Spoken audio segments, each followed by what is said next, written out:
Est-ce que vous voyez ce terrain de foot?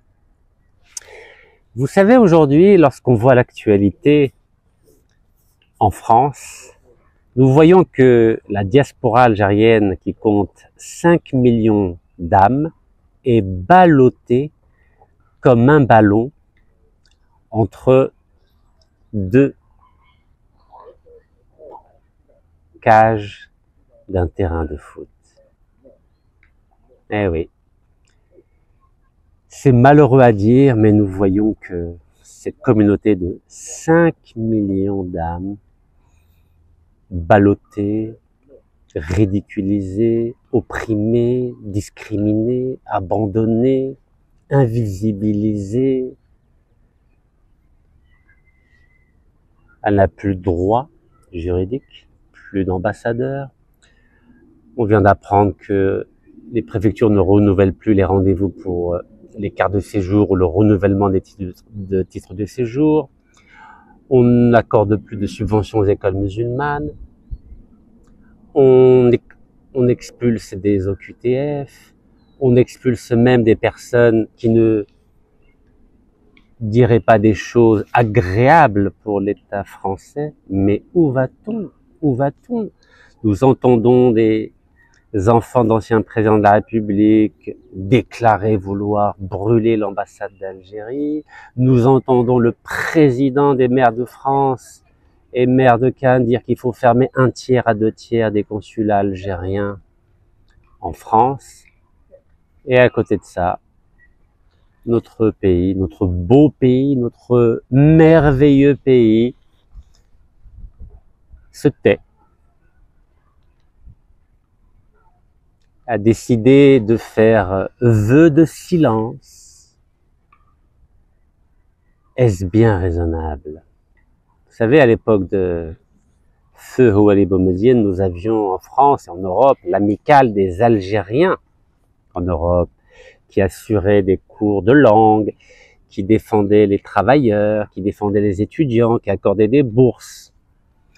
Et à chaque fois qu'un Algérien était maltraités, discriminés, opprimés. Nous avions cette amicale des Algériens en Europe, nous avions des consulats dynamiques, nous avions des ambassadeurs d'excellence. Le grand Mohamed Bejaoui, par exemple, grand juriste international, grand diplomate, ancien ministre de la Justice. Aujourd'hui, nous avons quoi? Nous avons un désert diplomatique, nous avons un désert intellectuel, nous avons un désert juridique, nous avons un désert médiatique, nous avons un désert judiciaire. Est-ce que l'Algérie en tant qu'État et la communauté algérienne de France méritent cette juxtaposition de désert où cette communauté est sacrifiée sur l'autel de considération qui échappe à notre communauté? Vous savez, un État n'a pas le droit d'abandonner sa communauté, sa riche communauté. Surtout que maintenant, vous avez vu que le ministre de l'Intérieur français menace même d'interdire la compagnie Air Algérie d'opérer en France. Vous savez que l'Algérie en fera autant avec Air France et Transavia. Qui sera perdant? Ça sera toujours les 5 millions d'Algériens qui, pour se rendre dans leur pays, devront passer ou par l'Espagne, ou par l'Italie, ou par la Tunisie.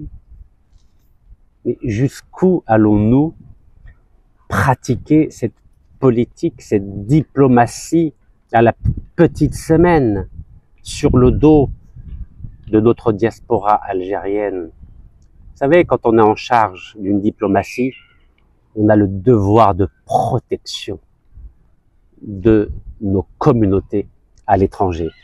Et là, je m'adresse à nouveau à Monsieur Ahmed Attaf. Je vous rappelle que vous êtes ministre des Affaires étrangères et de la communauté algérienne à l'étranger. Vous avez un secrétaire d'État qui est chargé de la communauté nationale à l'étranger, il est absent. On ne le voit pas à Paris ou à Marseille ou à Lyon ou à Lille ou à Toulouse pour défendre notre communauté. On ne l'entend pas parler. Est-ce qu'il est payé lui aussi à faire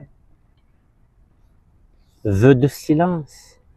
Vous savez, la communauté algérienne de France a des droits et des devoirs. Elle a le devoir de défendre l'Algérie, de défendre ses institutions, de défendre la dignité, l'honneur et le NIF algérien, mais elle a aussi le droit d'être protégée, d'être représentée, d'être défendue, d'être honorée. Et aujourd'hui, elle n'est ni protégée, ni défendue, ni représentée, ni honorée.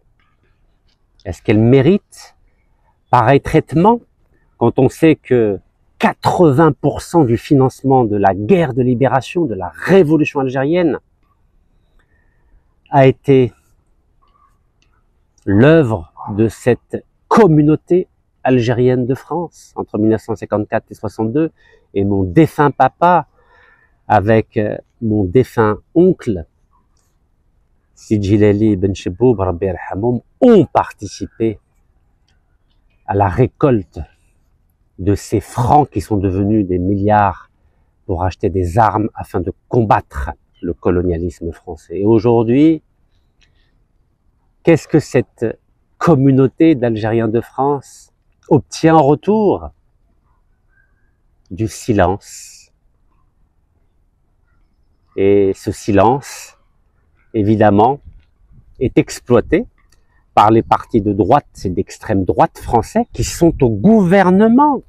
Car, je vous rappelle que ce n'est pas le président Macron qui dirige le gouvernement français. Ce sont des ministres qui appartiennent à des partis politiques dont le président Macron n'est pas le chef. Et ces ministres, que ce soit M. Bruno Retailleau, ou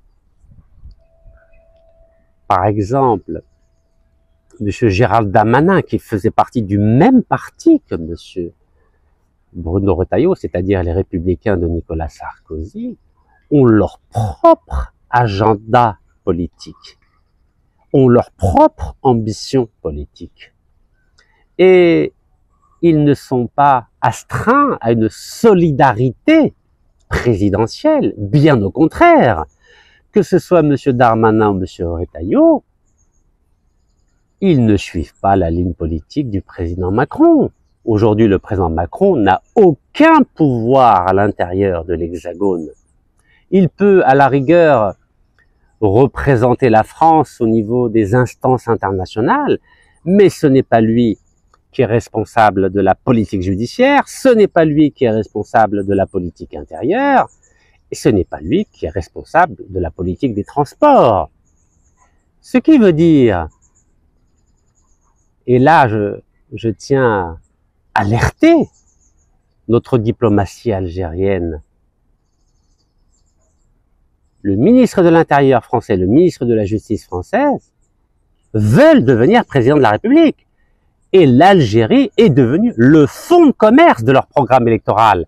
Ces deux ministres sont en campagne électorale et ils utilisent la crise entre Paris et Alger pour justement augmenter en popularité, développer leur réseau et leur nombre de militants en vue de l'élection présidentielle d'avril-mai 2027. Donc notre diplomatie algérienne est en train d'aider ces futurs candidats à l'élection présidentielle à devenir présidents. Le fait de ne pas avoir un ambassadeur algérien à Paris, mais ça les arrange. Et ainsi, ils peuvent dire tout et n'importe quoi. Fermer les consulats algériens en France, interdire à Algérie de venir en France, brûler l'ambassade d'Algérie, exclure de la citoyenneté certains Français d'origine algérienne, ne pas renouveler les titres de séjour, expulser les OQTF, etc., etc. Donc, pour ces futurs candidats à l'élection présidentielle, la politique de la chaise vide diplomatique de l'Algérie à Paris les arrange fortement. Et c'est pour ça que tous les jours, ils continuent, et ils continuent, et ils continuent à pointer du doigt l'Algérie, à utiliser la communauté algérienne de France comme une balle entre deux cages d'un terrain de foot. Donc finalement, aujourd'hui, les 5 millions d'Algériens en France sont devenus les dindons de la farce entre Paris et Alger. Et même les Algériens qui vivent en Algérie, aujourd'hui, ne peuvent plus obtenir des visas pour se rendre en France, ou pour être des touristes, ou pour se soigner. Alors, on va continuer comme ça? Et si on continue comme ça, jusqu'à quand? Jusqu'apparemment, vous voulez pas rompre les relations diplomatiques avec Paris. Donc, ça veut dire que quelque part, ça vous arrange. Je me demande ce que vous gagnez, puisque l'État algérien est insulté et humilié tous les jours. La communauté algérienne de France est stigmatisée matin, midi et soir. Et en plus de ça, les musulmans, et je vous rappelle que la majorité des Algériens sont musulmans, sont eux aussi discriminés, et pointés du doigt matin, midi et soir. On n'accorde plus de subventions à leurs écoles, on ne veut plus qu'ils portent le kamis, le voile, le niqab, on ne veut plus qu'ils mangent la viande halal, on ne veut plus qu'ils aient des heures pour les femmes qui voudraient aller nager dans les piscines municipales. Bref, rien ne va plus entre Paris et Alger, et rien ne va plus dans la diplomatie algérienne pratiquée en France. Autant la diplomatie algérienne commence à être dynamique en Afrique, avec la brillante élection de notre représentante, Madame Haddadi, son Excellence Madame Haddadi, à la vice-présidence de la Commission de l'Union africaine, autant notre diplomatie connaît un revers certain en France qui n'est pas digne de l'État algérien, qui n'est pas digne de l'histoire algérienne et qui n'est pas digne de l'ambition de notre pays, qui devrait, selon les déclarations du président de la République, Saïd Abdelmajid Tebboune, valoriser la contribution de notre diaspora, notamment en France, en Europe, mais aussi à l'échelle internationale. Alors vous savez que je suis en Californie, à San Francisco. J'ai été très heureux en juillet dernier d'apprendre que le président de la République avait signé un décret pour mettre en place un consulat algérien, un consulat général algérien à San Francisco. Et depuis le mois de juillet 2024, il ne se passe pas grand-chose. Pourtant, j'ai lu le décret. Il y a même un budget qui a été signé en vue de l'installation de ce consulat. Et quand on calcule le nombre de mois depuis la signature de ce décret, donc c'était juillet, donc août, septembre, octobre, novembre, décembre, janvier, février, ça fait 7 mois déjà.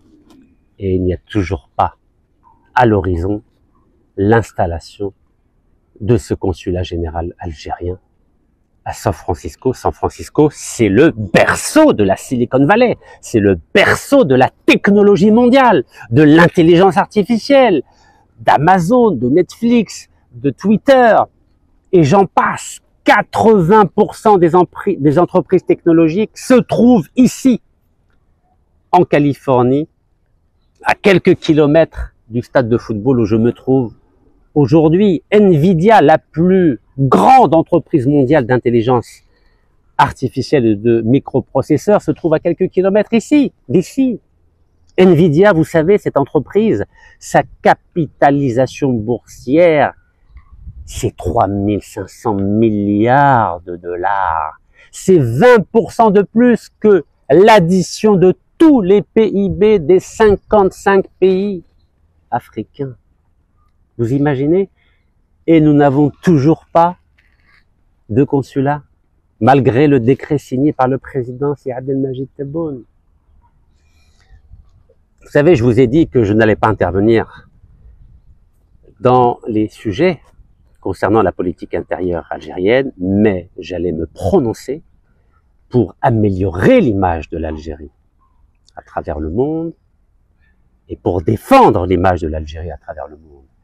Mais sans ambassadeur à Paris, où vit la plus importante diaspora algérienne dans le monde, 5 millions d'âmes, et sans consulat général algérien à San Francisco, où 80% de la technologie mondiale est représentée, je pense que ce sera difficile de défendre notre pays à l'étranger, de développer des partenariats avec les plus grandes entreprises technologiques du monde, de mettre en place des conventions entre les universités algériennes et les universités américaines, où les étudiants algériens pourraient, par exemple, faire leur stage dans les grandes entreprises de technologie ici en Californie.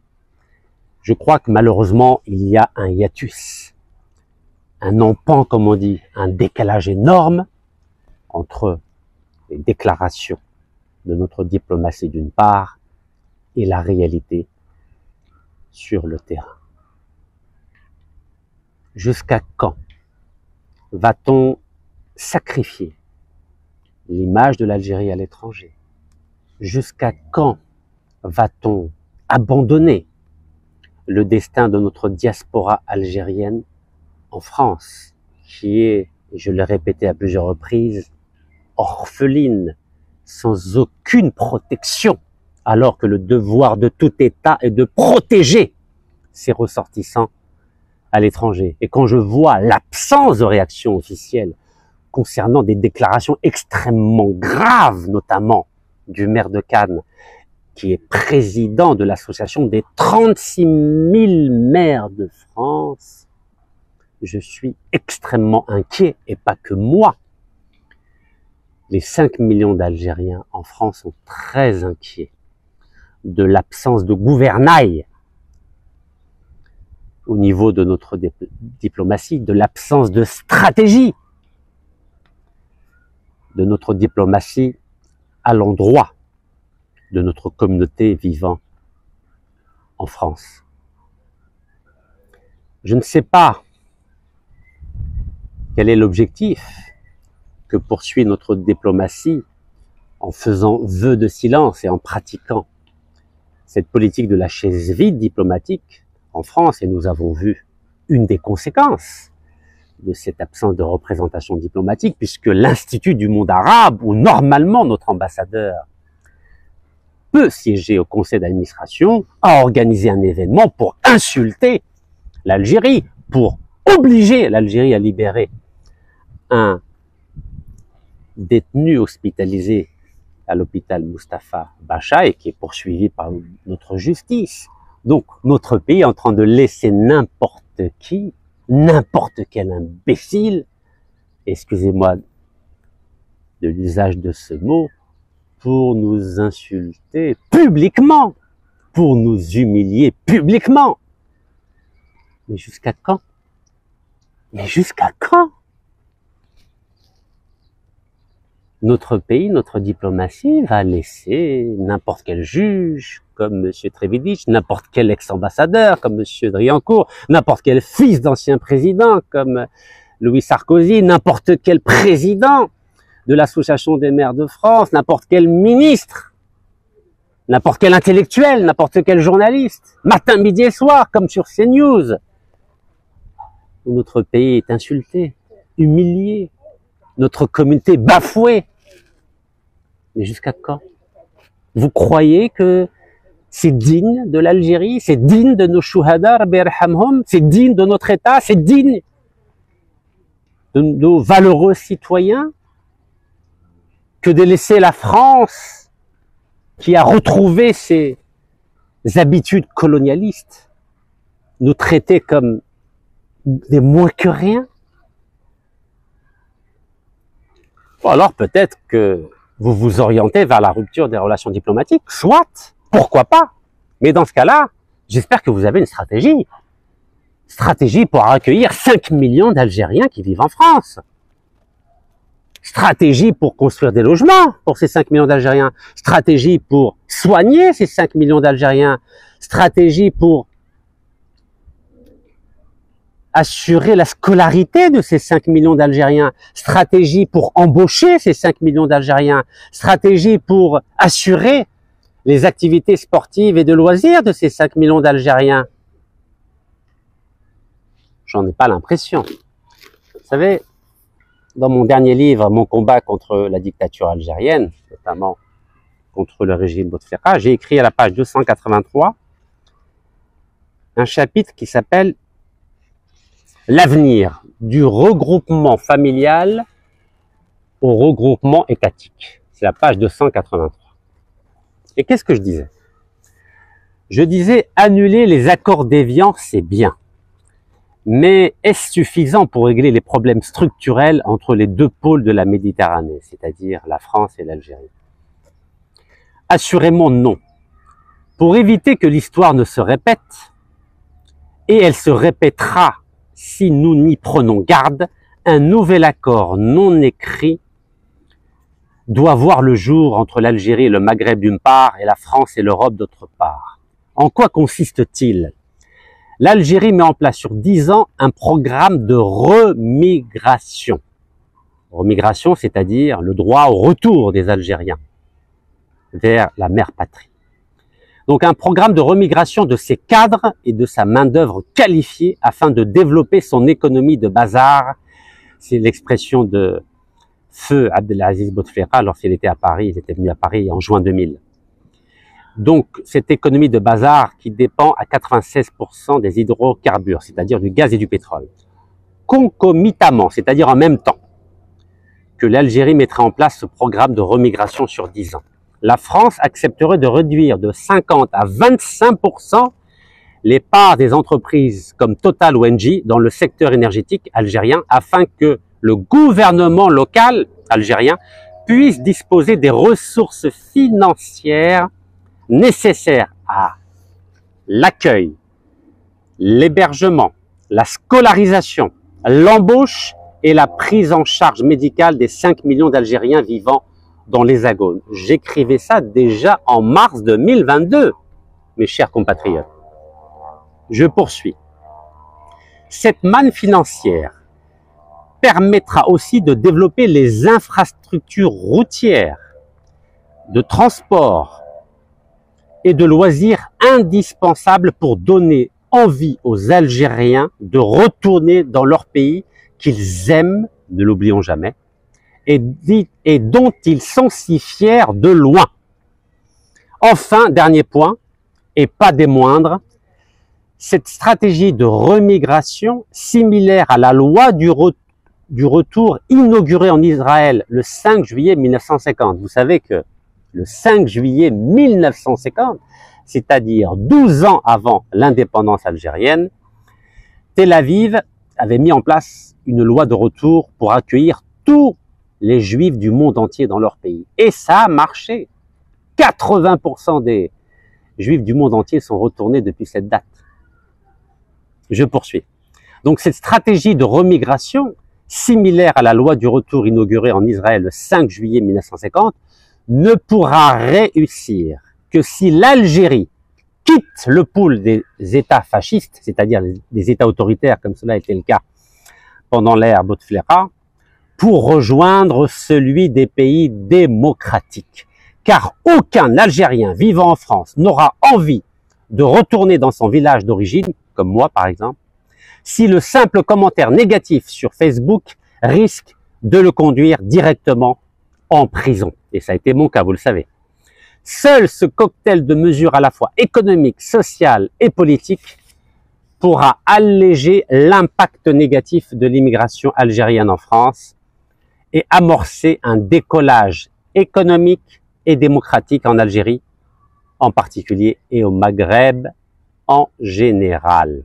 Et je rajoute, dans le même temps, Paris et Bruxelles, en tant que capitale de l'Europe, ont tout intérêt à favoriser une dynamique de regroupement des États nord-africains.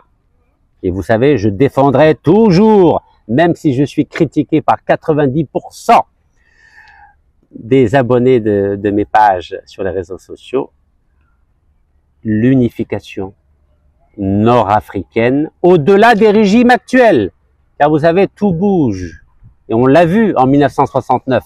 Vous savez qu'en 1969, les États-Unis avaient la plus grande base militaire à l'extérieur des États-Unis en Libye. Et dès que le colonel Kadhafi a organisé son coup d'État pacifique en septembre 1969, quelques mois à peine après, cette base américaine qui s'appelle Willows a été fermée. Et la Libye a changé de camp et s'est rapprochée des pays tiers-mondistes, des pays non alignés, comme l'Égypte, l'Irak et l'Algérie. Et vous savez que à partir de là, la Libye a développé à la fois une vision panarabiste et ensuite une vision panafricaine. Et c'est la Libye qui a financé le premier satellite panafricain qui a permis de réduire de façon considérable les coûts de communication et de télécommunication entre l'ensemble des pays africains pour un montant de 3 milliards de dollars.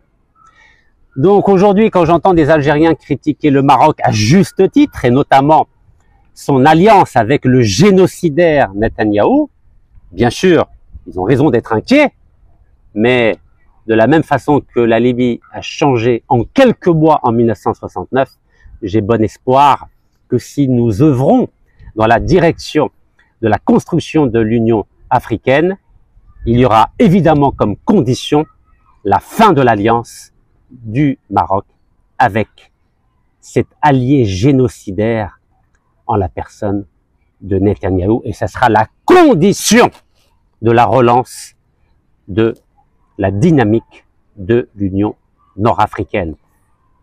Et bien sûr, je ne peux pas à chaque fois tout vous expliquer. Vous savez que j'ai une formation d'historien, et donc quand je parle de dynamique nord-africaine, évidemment, j'ai l'exemple libyen de 1969 en tête. Alors, je poursuis. Dans le même temps, Paris et Bruxelles ont tout intérêt à favoriser une dynamique de regroupement des États nord-africains afin de développer des synergies entre leurs économies respectives. D'abord pour des motivations négatives, la fermeture des frontières entre l'Algérie et le Maroc depuis 1994 et la rupture des relations diplomatiques entre ces deux pays que nous avons évoquées plus haut sont non seulement pénalisantes pour l'économie régionale, mais risquent à terme de dégénérer en conflit armé. Car aujourd'hui, le conflit est verbal, il est sémantique sur les réseaux sociaux, dans la presse des différents pays, mais un jour, ça va devenir une guerre. Comme les 3 guerres qu'il y a eu entre la France et l'Allemagne et qui ont causé la mort de 120 millions de victimes entre 1914 et 1945. Vous savez, à force de jouer avec le feu, il rentre dans nos maisons. Donc je dis que la rupture des relations diplomatiques entre ces deux pays risque de dégénérer en un conflit armé, comme ce fut le cas en 1963 lors de la guerre des sables. Et à ce moment-là, l'Europe sera touchée directement. Et pourquoi? Qui dit guerre dit fuite des populations, attirées vers l'irrésistible nord, principalement en France. La Méditerranée n'a jamais constitué une frontière naturelle infranchissable.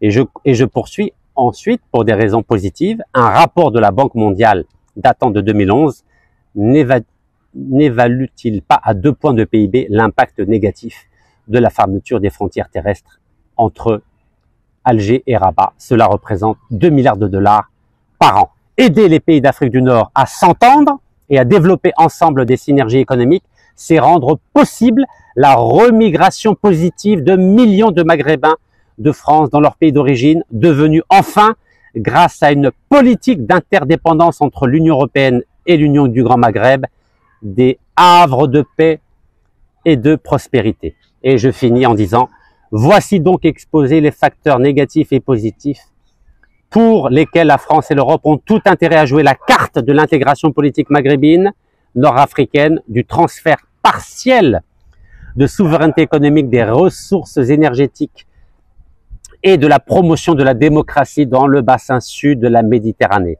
Dans le cas contraire, les tensions risquent de s'exacerber en France, comme c'est le cas aujourd'hui, sous le double effet de la saturation de l'opinion publique, c'est le cas aujourd'hui, à l'endroit de l'immigration nord-africaine et de la dégradation du climat politique et social au Maghreb.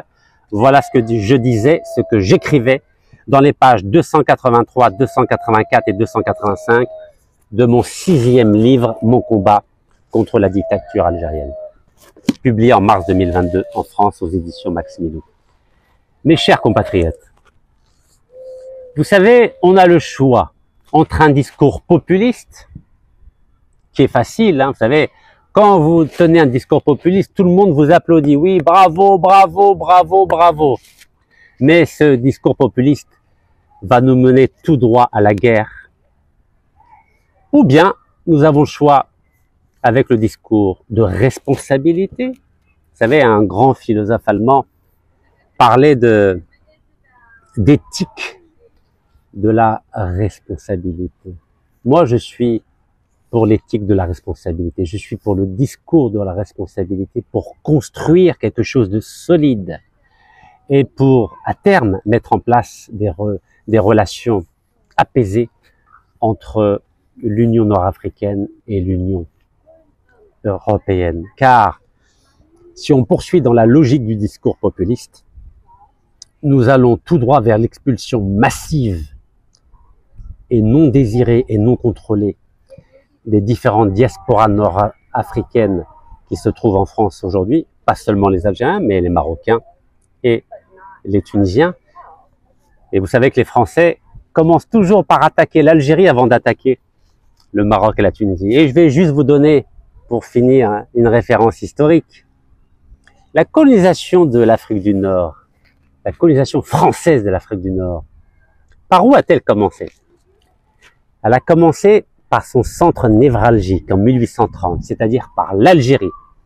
Et quand la France coloniale a fini la colonisation de l'Algérie avec la reddition en 1847 de l'émir Abdelkader et la reddition d'Ahmed Bey en 1848, elle s'est attaquée ensuite à la Tunisie, 1881-1882 avec le traité de Bardo, et ensuite 1912 avec le Maroc, avec le traité de Fès. Donc, la France commence toujours par cibler l'Algérie, c'est ce qu'elle fait aujourd'hui, et ensuite les Tunisiens et les Marocains. C'est une recette qui a déjà fonctionné entre 1830 et 1912, et évidemment, les hommes politiques français qui ont été très bien formés dans les écoles de la République, que ce soit à l'Institut d'études politiques ou à l'École nationale d'administration, vont et sont en train de réactiver la même recette qui a fonctionné pour la colonisation. Ils vont l'appliquer pour expulser en 3 temps, d'abord les Algériens, ensuite les Tunisiens et après les Marocains. Voilà, écoutez, je vous invite à méditer cette vidéo d'aujourd'hui, à réfléchir, et encore une fois, je finis par adresser un message à la diplomatie algérienne: ne jouez pas avec le destin, la vie et l'honneur des 5 millions d'Algériens qui vivent en France aujourd'hui et que vous avez totalement abandonné. Barakallahu fikum, tahiyya al-Jazair, wallah yarham shuhada inshallah.